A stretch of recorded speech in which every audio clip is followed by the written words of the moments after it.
tadi kita sudah melihat tayangan video tentang kejujuran. Itu adalah contoh dari kejujuran yang dapat kita teladani, yang dapat kita praktekkan dalam kehidupan sehari-hari. Sekarang kita masuk kepada Rasulullah diberi gelar Al-Amin. Mengapa Rasulullah bisa diberi gelar Al-Amin? Nabi Muhammad SAW terkenal sangat jujur. Sikap jujur tersebut sudah diperlihatkan sebelum beliau diangkat menjadi Rasul. Rasulullah diberi gelar Al-Amin karena kejujurannya.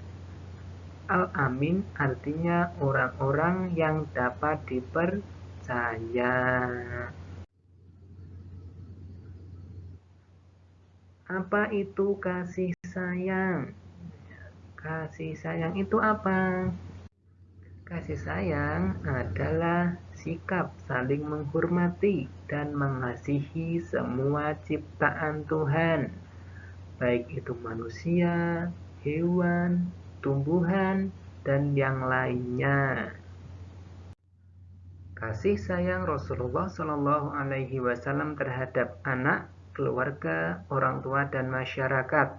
Yang pertama, kasih sayang terhadap anak ditunjukkan oleh beliau, yaitu pada zaman jahiliyah penduduk Makkah tidak menghargai perempuan.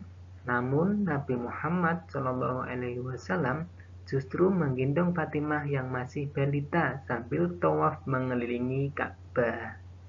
Kemudian yang kedua, kasih sayang terhadap keluarga, yaitu ditunjukkan ketika Fatimah dewasa dan dikaruniai anak, yaitu cucu Rasulullah Shallallahu Alaihi Wasallam.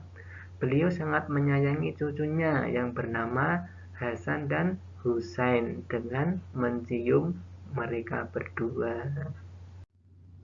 Yang ketiga, kasih sayang Rasulullah Shallallahu Alaihi Wasallam terhadap orang tua.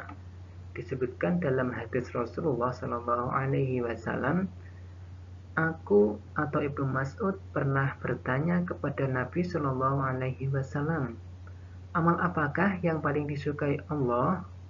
Nabi menjawab, mengerjakan sholat tepat waktu. Aku bertanya lagi, kemudian apa? Nabi menjawab, berbakti kepada kedua orang tua. Aku bertanya lagi, lalu apa lagi? Nabi menjawab, jihad fisabilillah. Hadis riwayat Al-Bukhari dan Muslim. Yang keempat, kasih sayang Rasulullah terhadap masyarakat. Rasulullah Shallallahu Alaihi Wasallam tidak pernah menyakiti hati orang lain. Hal ini dibuktikan dalam hadis beliau yang artinya, barang siapa yang beriman kepada Allah Subhanahu wa Ta'ala dan hari akhir, maka hendaklah ia berkata yang baik atau diam. Hadis riwayat Bukhari dan Muslim. Kepedulian Rasulullah Shallallahu Alaihi Wasallam terhadap lingkungan ada dua. Yang pertama adalah Nabi Muhammad Shallallahu Alaihi Wasallam sangat hemat dalam menggunakan air wudhu. Yang kedua, Nabi Muhammad Shallallahu Alaihi Wasallam mengajarkan agar tidak melakukan kerusakan di muka bumi ini. Nabi Muhammad Shallallahu Alaihi Wasallam sebagai pembawa rahmat bagi seluruh alam. Nabi Muhammad Shallallahu Alaihi Wasallam diutus Allah Subhanahu Wa Taala sebagai rahmatan lil alamin atau pemberi kasih sayang kepada alam semesta, seperti mempersatukan antara kaum muhajirin dan ansor.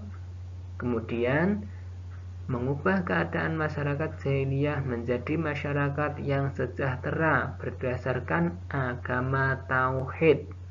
Itu adalah wujud bahwa Rasulullah sebagai rahmatan lil alamin. Terima kasih. Pembelajaran kita selesai sampai di sini.